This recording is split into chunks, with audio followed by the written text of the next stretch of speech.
And for homeowners, right, when they're reviewing their contracts, for instance, what are some of the red flags that they should be aware of? Oh, I love that question because at HomeMatch, we also help homeowners vet their contracts for free. So I think some of the key things that we look at firstly is the quotes, because hidden cost is very prevalent. So a bad case would be a lump sum quotation. So lump sum meaning is very vague. It's one-liner. For example, you pay for painting works. It just says painting $500. That's a no-go. Instead, you want it to be broken down line by line in detail with clear description and also a clear price tag. So, for example, back to the example again, for painting works, you want to see how much is the manpower cost, how much is the material of the paint.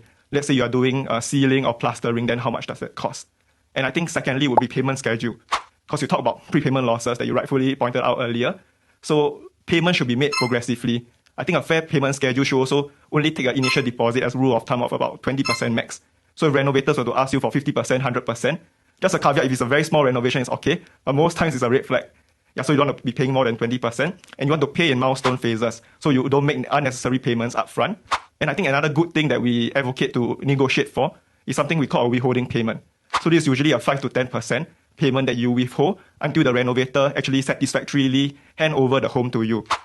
And then another thing is delays, right? Very common complaint. So you want a very detailed renovation schedule. And Case Trust renovators, they'll provide you with that. So what I mean by detailed, there's a lot of ways to do things, but at the very minimum, you should have clear descriptions and also a clear start and end date. And don't get me wrong, I think delays are very common. So sometimes you have to give chance to your renovators because it involves coordinating multiple subcontractors.